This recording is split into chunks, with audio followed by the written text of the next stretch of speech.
Bulletin में सबसे पहले आपको बताएं, सीनियर सहाफी अरशद शरीफ कब और कैसे मुल्क से बाहर गए, किन लोगों ने उनको बाहर भिजवाने का कहा।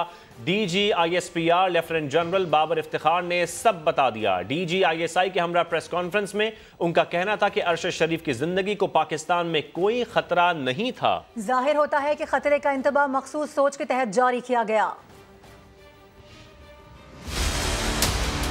5 अगस्त 2022 को खैबर पख्तूनख्वा गवर्नमेंट की जानिब से ARY एंकर अरशद शरीफ साहब के हवाले से एक थ्रेट अलर्ट जारी किया गया। हमारी इतला के मुताबिक ये threat alert chief minister Khyber Pakhtunkhwa की खास हिदायत पर जारी किया, जिसमें शुबा जाहिर किया गया कि अफगानिस्तान में मुकीम TTP ग्रुप ने पिन बोल्दक में एक मीटिंग की है जो अरशद शरीफ को रावलपिंडी और मुलिका इलाकों में टारगेट करना चाहते हैं। इस हवाले से वफाकी हुकूमत या फिर सिक्योरिटी इदारों से मजीद किसी किस्म की मालूमात शेयर नहीं की गई कि कैसे और किसने KP गवर्नमेंट को ये इतला मुहैया की। इससे जाहिर ये होता है कि ये थ्रेट अलर्ट मखसूस सोच के तहत जारी किया गया, जिसका मकसद शायद अरशद शरीफ साहब को मुल्क छोड़ने पर आमादा करना, जबकि इतलात भी हैं कि अरशद शरीफ साहब मुल्क छोड़कर नहीं जाना चाहते थे। 8 अगस्त 2022 को शहबाज गिल के ARY चैनल पर फौज में बगावत पर उकसाने की मुतनाज़ा बयान की तमाम मुकादबे फ़िक्र ने मजम्मत की और उसे रेड लाइन क्रॉस करने के मुतरादिफ करार दिया। ARY के chief executive officer mister Salman Iqbal ने शहबाज गिल की गिरफ्तारी के फ़ौरन बाद हमाद यूसुफ को हिदायत दी कि अरशद शरीफ को जल्द अज जल्द पाकिस्तान से बाहर भेज दिया जाए। उसके जवाब में हमाद यूसुफ ने उन्हें बताया कि अरशद शरीफ पेशावर से दुबई के लिए रवाना होंगे। अरशद शरीफ को KP गवर्नमेंट ने इस दौरान मुकम्मल प्रोटोकॉल फराहम किया। उन्हें चीफ मिनिस्टर सेक्रेटेरिएट से के प्रोटोकॉल ऑफिसर उमर गुल आफरीदी ने ग्रीन नंबर प्लेट डबल केबन में एयरपोर्ट पहुंचाया। इदारों की जानिब से अरशद शरीफ को रोकने की किसी भी किस्म की कोशिश नहीं की गई। अरशद शरीफ UAE से कीनिया की जानिब उस वक्त रवाना हुए जब उनका दुबई का वीज़ा एक्सपायर हुआ। तो वो कौन थे जिन्होंने उन्हें वहाँ से जाने पर मजबूर किया? इस सवाल का जवाब लेना चाहिए। किसने उन्हें मुसलसल ये बावर कराया कि वो पाकिस्तान वापस ना आए वरना उन्हें मार दिया जाएगा? किसने उन्हें यकीन दिलाया कि उनकी जान बैरून मुल्क, ख़ास तौर पर कीनिया जैसे मुल्क में महफूज है? अरशद शरीफ की वफ़ात से मुंसलिक किरदार वक़ार अहमद और खुर्रम अहमद कौन? उनका अरशद से क्या रिश्ता था? क्या अरशद उन्हें पहले से जानते थे या किसी ने यह राब्ता इस्तवार कराया? कुछ लोगों ने अरशद शरीफ साहब के लंदन में मुलाकात के दावे भी किए। वो दावे उनसे किसने करवाए और किन बुनियादों पर वो दावे किए गए? क्या ये दावे भी फेक न्यूज़ और डिसइंफॉर्मेशन कैंपेन का हिस्सा? अरशद शरीफ की वफ़ात एक दूर अफ्तादा इलाके में हुई और केनिया पुलिस ने तो उन्हें पहचाना ही नहीं था। तो उनकी वफ़ात की खबर सबसे पहले किसने और किसको दी? केनिया की पुलिस और हुकूमत ने इस केस में अपनी गलती को तस्लीम किया है, लेकिन देखना यह है कि क्या ये वाकई एक मिस्टेकन आइडेंटिटी का वाक़या था या टारगेट के? बहुत से सवालात जवाब तलब। DGISI का कहना है कि शहीद अरशद शरीफ की ज़िंदगी को पाकिस्तान में किसी किस्म का कोई ख़तरा नहीं था। तहकीकात के लिए हुकूमत ने टीम बनाई है। तहकीकात का जो भी नतीजा आएगा DGISPR आगाह करेंगे।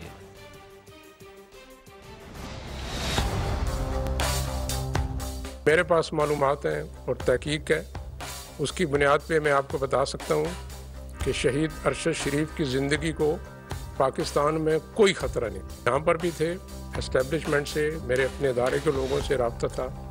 जब वो बाहर गए वहाँ से भी उनका रब्ता था, बल्कि इस महीने में उन्होंने BGC जो मेरे साथ हैं, जनरल साहब काम करते हैं, उनके साथ रब्ता रखा और वो वापसी का भी अपनी आने का ख्वाहिश का इज़हार कर रहे थे। मैं अपने कीनियन हम मनसब से रब्ते में हूँ, उनसे रब्ता किया है। उनकी जो इब्तदाई तहकीकात है उसके मुताबिक ये शनाख्त की गलती के बायस हादसा पेश आया। इस पर हुकूमत पाकिस्तान और हम मुकम्मल शायद मुतमिन नहीं हैं, इसीलिए हुकूमत ने एक टीम बनाई है जो तहकीकात करने कीनिया जाएगी। हुकूमत ने जुडिशल कमीशन भी बनाया है और मैंने दानिस्ता तौर पर ISI के जो मेंबरान थे इन दोनों फोरम से निकाल ली, ताकि कौम के सामने गैर जानबदार 100% शफाफ तहकीकात।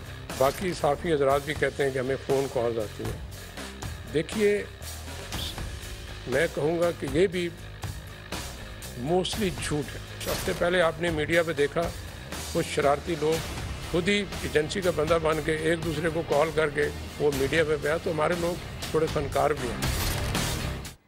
और क्या अरशद शरीफ के कत्ल में तीसरी कुव्वत भी मुलविस हो सकती है? DG ISPR ने समा की खातून मेज़बान के नाज के सवाल के इस जवाब देते हुए कहा कि तहकीकात में बहुत से हक़ाइक़ सामने आएंगे। DG ISI ने कहा कि मनफी प्रोपेगेंडे पर हुकूमत के जवाब ना देने का तासुर गलत है, हुकूमत जवाब देती है। वजह है कि हुकूमत की जानिब से प्रोपेगेंडा मुसलसल दूसरी साइड से हो रहा है, लेकिन हुकूमत की तरफ से एक्शन क्यों नहीं लिया जा रहा? क्या हुकूमत जो पॉपुलैरिटी है उसकी वजह से बैकफुट पर है? सर, जितना कुछ आपने अपनी सारी डिटेल्स में बताया, इसके अलावा एक क्या शुबा ये भी है कि क्या इसमें कहीं पर भी इंडिया की तरफ से भी कोई किरदार अदा किया जा सकता है? सर, इसका कोई शुबा है अभी तक? Thank you. देखिए, ये थर्ड पार्टी इन्वॉल्वमेंट बिल्कुल हो सकती है और nobody can rule that out. And जैसे मैंने कहा, जब इन्वेस्टिगेशन होगी तो बहुत से हक़ाइक़ और सामने आएंगे। सो उसके ऊपर अभी हम कोई राय कायम नहीं कर सकते as of now, but yes there is a very big possibility कि इसके अंदर इस तरह की इन्वॉल्वमेंट एनिमी होस्टाइल एजेंसीज की भी हो। जो आपने बात की कि हुकूमत क्यों नहीं अदारों के ख़िलाफ़ जब गैर कानूनी बातचीत की जाती है तो हुकूमत जवाब क्यों नहीं देती? हुकूमत जवाब देती है।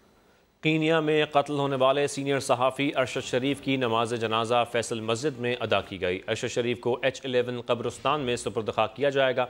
अरशद शरीफ का जस्द खाकी आज सुबह अस्पताल से उनके घर G11-3 और वहाँ से फैसल मस्जिद पहुँचाया गया, जहाँ नमाज जनाजा अदा की गई।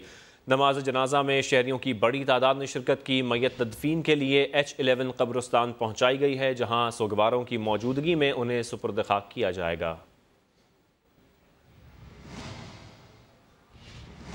और इसी मामले पर वज़ीर दाखिला राना सनाउल्लाह का कहना है कि अरशद शरीफ को डराने के लिए खैबर पख्तूनख्वा हुकूमत ने फरमाइशी थ्रेड अलर्ट जारी किया। अरशद शरीफ को बैरून मुल्क जाने का मशवरा दिया गया। हक़ाइक़ सामने आ रहे हैं, जिसे तस्दीक के बाद जल्द मंजर आम पर लाएंगे। मरहूम सहाफ़ी की मैयत पर ये अपने फसादी मार्च की बुनियाद रख रहे हैं। खुद इसने प्रोपेगेंडा शुरू किया कि जी उसे ज़बरदस्ती बाहर भेजा गया, उसे डराया गया, धमकाया गया कि जी वो बाहर चला जाए। किस तरह से डराया धमकाया गया? एक थ्रेट अलर्ट जो है वो जारी किया गया। जारी किसने किया? KPK की गवर्नमेंट ने जारी किया। मैं दावे से कहता हूं इस बात को हम थ्रू प्रॉपर इंक्वायरी जो है वो सामने ले आएंगे। वो थ्रेट अलर्ट जो है वो फरमाइशी थ्रेट अलर्ट था। बार बार मशवरा दिया गया कि जनाब आप चले जाएं बाहर, और फिर दुबई से जो है वो उसको जो है वो कीनिया भेजा गया। खुर्रम और वकार नामी जिन लोगों का नाम लिया जा रहा है, खुर्रम जो है जिसका नाम पहले दिन से है कि वो साथ था, वो ARY का मुलाजिम। हक़ाइक़ जो सामने आ चुके हैं, जिन पर वेरिफिकेशन का अमल जो है वो जारी है, वेरिफिकेशन के अमल के बाद इन चीज़ों को जो है वो आपके और कौम के सामने जो है वो रखा जाएगा। DG ISPR lieutenant general Babar Iftikhar का कहना है कि आर्मी चीफ ने 11 मार्च को इमरान खान को साइफर के बारे में बताया। इंकशाफात से भरी प्रेस कॉन्फ्रेंस में बाबर इफ्तिखार ने बताया कि साबिक वजीर आजम ने कहा कि यह कोई बड़ी बात नहीं है। 27 मार्च को कागज़ का टुकड़ा लहराकर ड्रामा किया गया, यह हमारे लिए हैरान कुन था। ऐसा बयानिया देने की कोशिश की गई जिसका हकीकत से दूर दूर तक ताल्लुक नहीं। आर्मी चीफ ने 11 मार्च को कामरा में साबिक वज़ीर आज़म से खुद इसका तज़किरा किया, जिस पर उन्होंने फरमाया कि ये कोई बड़ी बात नहीं। हमारे लिए ये हैरान कुन था जब 27 मार्च इस्लामाबाद के जलसे में कागज़ का एक टुकड़ा लहराया गया और ड्रामाई अंदाज में एक ऐसा बयानिया देने की कोशिश की गई जिसका हकीकत से दूर दूर तक कोई वास्ता नहीं कि कैसे पाकिस्तानी सफ़ीर की राय को अपने सियासी मकासद के लिए इस्तेमाल किया गया। 31 मार्च की नेशनल सिक्योरिटी कमेटी की मीटिंग भी इस सिलसिले की एक कड़ी थी। ISI ने बड़े वाज़े और प्रोफेशनल अंदाज में नेशनल सिक्योरिटी कमेटी को बता दिया था कि हुकूमत के खिलाफ किसी भी किस्म की साजिश के कोई शवाहिद नहीं मिलते। ISI की साइफर से मुतालिक फाइंडिंग्स की किसी किस्म की साजिश को उनको उसके शवाहिद नहीं मिलते, और ये तमाम फाइंडिंग्स रिकॉर्ड का हिस्सा है। हम इन फाइंडिंग्स को कौम के सामने रखना चाहते हैं, जो ISI की फाइंडिंग्स थी। ताहम ये फैसला हमने उस वक्त की हुकूमत पर छोड़ दिया कि वो ISI की फाइंडिंग्स को पब्लिक करें। लेकिन ऐसा नहीं किया, बल्कि मजीद अफवाहें और झूठी खबरें फैलाई गई जिसका मकसद सियासी फ़ायदा हासिल करना और एक मखसूस बयानिया तश्कील देना था कि हुकूमत के ख़िलाफ़ आइनी और कानूनी और सियासी मामले की बजाय अदम एतमाद की तहरीक रिजीम चेंज ऑपरेशन का हिस्सा है। फ़ौज के ख़िलाफ़ एक मखसूस बयानिए को परवान चढ़ाया। पाकिस्तान आर्मी से सियासी मुदाखलत की तवक्को की जो कि आईन पाकिस्तान के खिलाफ। यहाँ तक कहा गया कि साइफर को छुपाया गया। तो फिर सवाल यह है कि फॉरेन ऑफिस जो साइफर प्रोसेस कर रहा था, क्या उसने उसे छुपाया था? और जो उस वक्त साइफर को हैंडल करने के जिम्मेदार थे, उनके खिलाफ फिर क्या एक्शन लिया गया? और अगर नहीं लिया गया कोई एक्शन उनके खिलाफ, तो क्यों नहीं लिया गया? और उनके नाम क्यों नहीं लिए जाते? लफ्जों के हेर फेर, गुमराहकुन और झूठी खबरें फैलाकर इदारों। बराह रास्त आपको लिए चलेंगे। वजीर दिफा ख्वाजा आसिफ न्यूज़ कॉन्फ्रेंस कर रहे हैं। हुआ हो, हुक्मरान भी रहे हैं माजी में, लेकिन जिन लिमिट्स को क्रॉस या जिन लिमिट्स तक इमरान खान साहब गए कसीदा गोई में, शायद ही कोई इस ज़िम्न में या इस कॉन्टेक्स्ट में गया हो। और जो बाद में फिर वो नो कॉन्फिडेंस हुआ, तो उसके बाद जो उन्होंने लैंग्वेज जो है, एक लैंग्वेज थी वो मीडिया के आगे इस्तेमाल करते थे, ये जलसे में इस्तेमाल करते थे। दूसरी लैंग्वेज जो तरलों और मिन्नतों के ऊपर और हाथ जोड़ने पे मबनी थी, वो बंद कमरों में अफवाज पाकिस्तान की जो क़यादत है या अफवाज पाकिस्तान से राब्तों के ज़रिए जिस तरह उन्होंने तरले मिलते हैं और हाथ जोड़े हैं, वो भी हमारी तारीख का हिस्सा बन गया। पहले हम कहते थे, अब आपको सारे का सारा जो है वो डायरेक्टली बराह रास्त जो है कौम जो है उससे मतला हो गई है कि वो क्या करते रहे। यानी आर्मी चीफ से वो कारोबारी गुफ्तगू करते रहे कि मेरे खिलाफ वो नोट कॉन्फिडेंस जो है वो रोक लो और मैं गैर मुअय्यना मुद्दत तक जो है ना आपको एक्सटेंशन देने को तैयार हूं। यानी ये घटियापन की इंतहा है। वो हर चीज की कीमत लगाने को तैयार हो जाते हैं, सिर्फ और सिर्फ अपने मफाद में, अपने इंटरेस्ट में और अपने इक़्तिदार को तूल देने के लिए। ये चीज जो है बरमला आज आपको बताई गई है। कोई मैंने नहीं कहा, या राना सनाउल्लाह साहब ने कहा, आपको straight from the horses mouth ये इंफॉर्मेशन मिली है। उसके बाद अदारे ने फैसला किया कि उन्होंने न्यूट्रल रहना है। उन्होंने सियासी जो उनका रोल है, जो माजी में रहा, बल्कि जब से पाकिस्तान आज़ाद हुआ है वक्तन फ़क्तन उनका एक रोल जो है सामने भी आता रहा और पसे पर्दा भी उनका एक रोल रहा। उसको वो अबेंडन करके, उसको खैर आबाद कह के वो अपने आईनी रोल में लिमिट हो जाएंगे। इसके ऊपर उन्होंने जो लफ्ज न्यूट्रल था उसको गाली बना दिया। इमरान खान ने न्यूट्रल के लफ्ज को गाली बना दिया जब उन्होंने मदद नहीं की।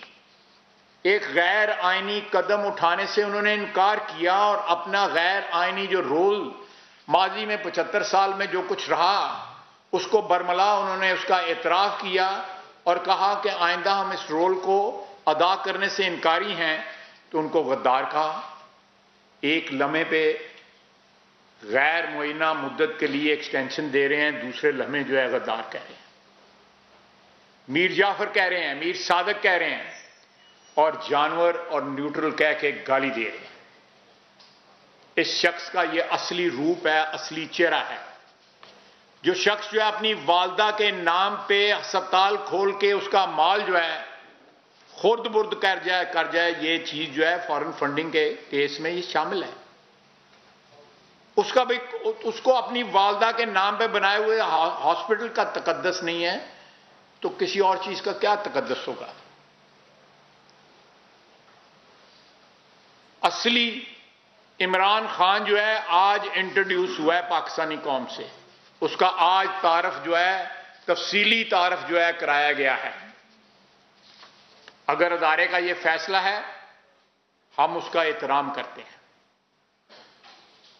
हम उसको प्रोटेक्ट करेंगे उस फैसले को। हम ये कहेंगे कि तमाम तर आईनी अदारे जो हैं वो अपने आईनी और कानूनी जो रोल है उस तक लिमिट हो जाए।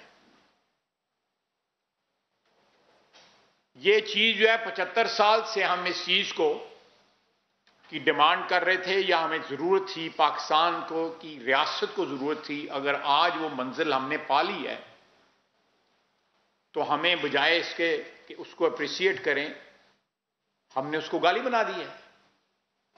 क्योंकि मेरे मफादात यानी इमरान खान के मफादात के साथ वो कोइंसाइड नहीं करती। उसके मुताबिक जो मफादात हैं इमरान खान के, उनके मुताबिक नहीं है। वो तमाम अदारों को अपनी जात का ताबे बनाना चाहता है, जिसमें पार्लियामेंट भी है और अदलिया भी है, इलेक्शन कमीशन भी है,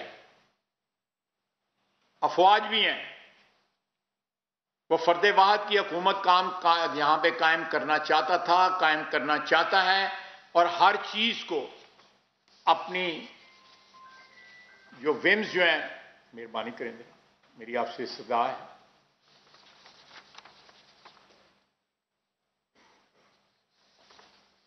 इसमें सबसे बड़ी वारदात जो उन्होंने शुरू की, साइफर से शुरू की। साइफर का लहराना उस जलसे के अंदर जो है उसको मना किया गया कि ये मत करो, ये जालसाजी जो है इस तरह एक पब्लिक जलसे में ना करो। लेकिन उन मना करने के बावजूद उसने एक नेशनल सिक्योरिटी का मसला जो है उसको अपनी सियासत के लिए जो है इस्तेमाल किया, एक जालसाजी की, जो बाद में पता भी लग गया। वो जो ऑडियो टेप जो है रिलीज हुई, उसमें कहा गया कि इसको इस्तेमाल करो, हम इससे खेलेंगे। ये कौम की, ये मुल्क की इज्जत से खेल रहे हैं। हमारे इंटरनेशनल रिलेशंस जो है उनको तबाह बर्बाद कर रहे हैं। पाकिस्तान को एक क्रेडिबल, या पाकिस्तान की जो क्रेडिबिलिटी है रियासत की, उसको बर्बाद कर रहे हैं सिर्फ पॉइंट स्कोरिंग के लिए, जिसकी कोई हकीकत नहीं थी, जिसके साइफर का कोई। और नेशनल सिक्योरिटी की मीटिंग में इनको बताया गया, और बाद में इन्होंने 20 दिन बाद जो है इन्होंने सारा मंसूबा बना के उनको सियासी तौर पे उसकी इस्तेमाल शुरू कर दिया।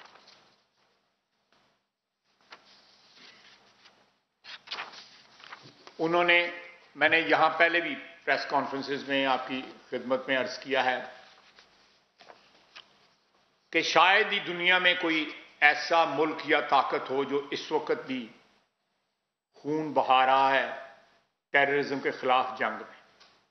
मैं अभी एक मीटिंग से आया हूं जो नेटो के ममालिक के साथ मेरी मीटिंग थी। मैंने उन्होंने कहा आप आज भी मैंने पिछले क्वार्टर की बात की है, जुलाई अगस्त सितंबर की 53 शहादतें हुए हैं जिनमें जान।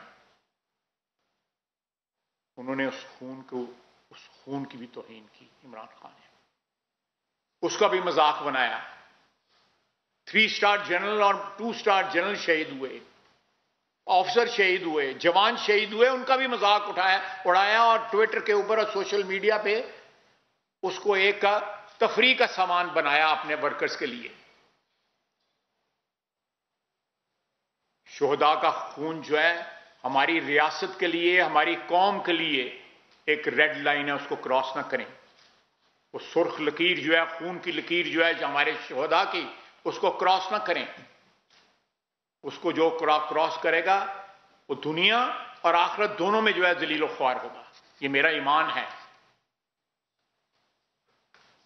आप इख्तिलाफ कर सकते हैं, फैसलों से इख्तिलाफ कर सकते हैं, आप 100 इख्तिलाफ कर सकते हैं, लेकिन जिन मोहसिनों ने अपना खून दे के हम पे एहसान किया, हमें अपने घरों में, अपने शहरों में, अपने गांव में महफूज किया, उसको भी इन्होंने ट्विटर के ऊपर उसका मजाक उड़ाया। ये शोहदा की, मैं फिर रिपीट करूंगा कि शोहदा के खून की जो सुर्ख लकीर है उसको क्रॉस करने की किसी को इजाजत दी जाती। वो बड़ा ट्रेंड चलाते हैं, फलानी चीज जो है रेड लाइन है, फलानी चीज रेड लाइन है। एक ही रेड लाइन है आईन और कानून जो है, और उसके बाद जो है बल्कि उससे भी ज्यादा मुतबरक और मुकद्दस जो है वो शोहदा का खून है। इन सब चीजों की उन्होंने वायलेशन की और एक ही मिशन जो है उन्होंने बना रखा है जब से वो बरसरे इक़्तिदार आए हैं या जब से वो सियासत में आए हैं कि इस मुल्क को नफरतों के साथ तकसीम कर दिया जाए, अदारे तकसीम कर दिए जाएं। उन्होंने अदलिया के ऊपर अटैक किया, उसको तकसीम करने की कोशिश की या कोशिश कर रहे हैं। फौज को तकसीम करने की कोशिश की, वहां भी अंदर जो है फौज के अंदर जो है ग्रुपबंदी की, वहां भी उन्होंने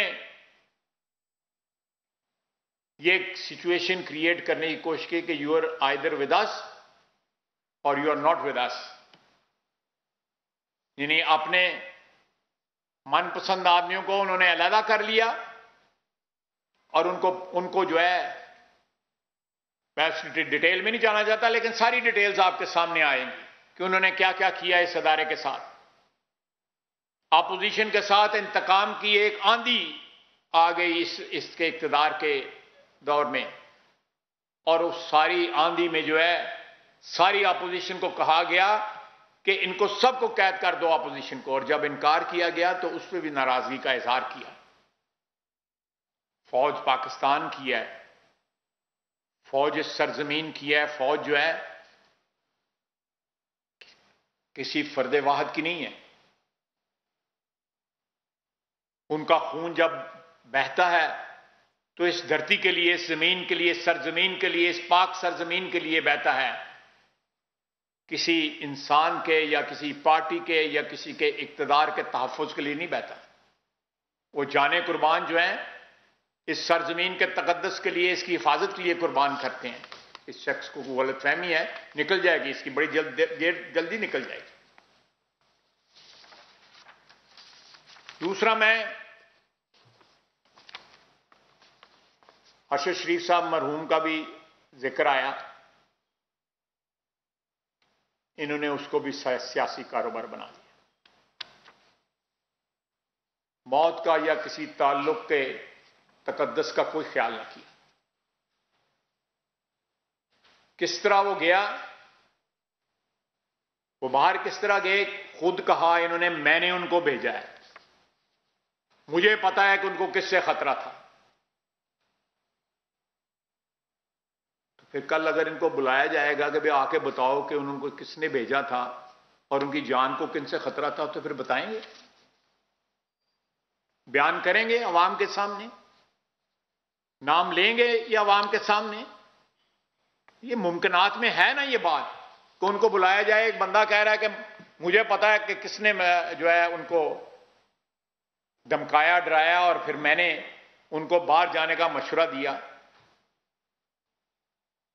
किसने दुबई या जब कहीं से कीनिया भिजवाया।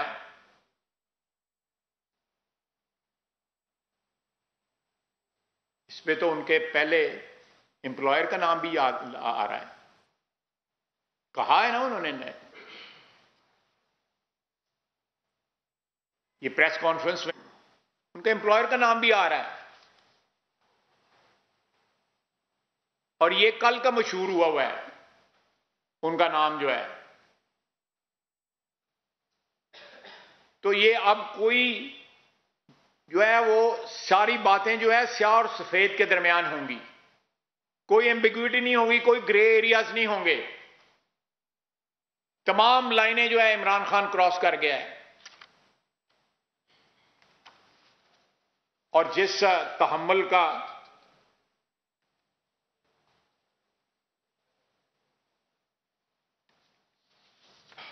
इस अदारे में तहम्मुल का मुजाहरा हुआ है, रेस्ट्रेंट का मुजाहरा हुआ है, ताकि वो अपना नया अज्यूम्ड रोल जो है न्यूट्रलिटी का उसको प्रोटेक्ट करें।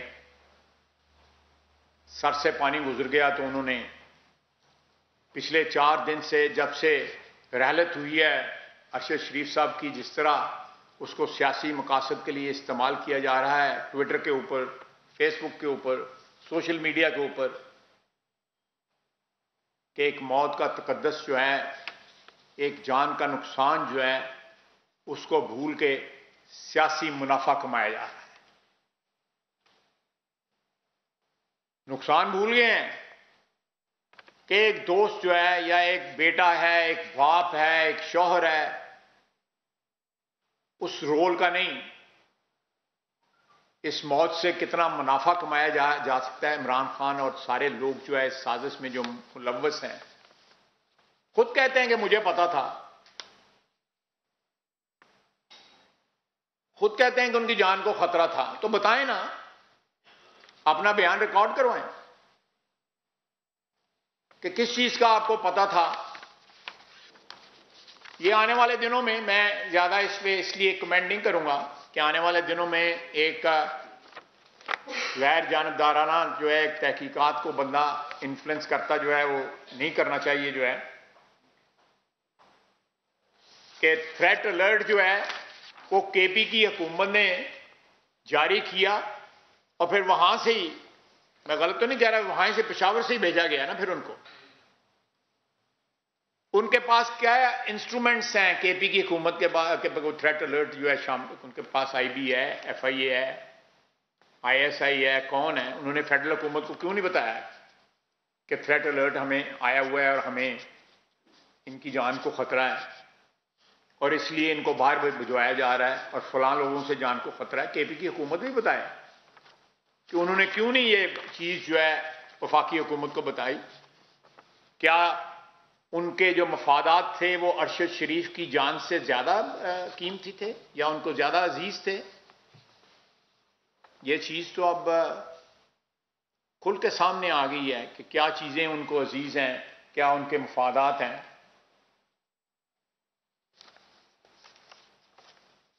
मैंने ये मुख्तसरन आपकी खिदमत में अर्ज किया है। सवालात जो आप करना चाहते हैं मैं हाजिर हूं। एक ऐसे वक्त में जिस वक्त हम अपने साथी की नवाज़े जनाजा है, उसी वक्त पे इतनी इम्पोर्टेंट प्रेस कॉन्फ्रेंसें क्यों हो रही हैं? थोड़ी देर बाद भी हो सकती थी। आप लोग हमारे गम में शरीक नहीं हैं। ये हम बिल्कुल आपके गम में शरीक हैं, लेकिन ये भी फर्ज है रियासत का कि आपके साथी एक मशहूर मारूफ जो हैं, मेरे लिए पहले भी मोहतरम थे, आज भी मोहतरम है, उनका जो नुकसान हुआ है, उनकी फैमिली का नुकसान हुआ है, आपकी बरादरी का नुकसान हुआ है, उसकी तहकीकात जो है इर्रिस्पेक्टिव ऑफ द फैक्ट के बाकी एक्टिविटीज़ क्या जा रही हैं, उनकी तहकीकात को जितनी जल्दी सामने लाया जाए बेहतर है, ताकि ये सियासी जो फ़ायदा उठाने के लिए जो सौदागर लगे हुए हैं इनको प्रीएम्प्ट किया जाए। जितनी भी देर करेंगे ये अपना तमाशा जो है बढ़ाते जाएंगे। ये मेन मकसद ही है।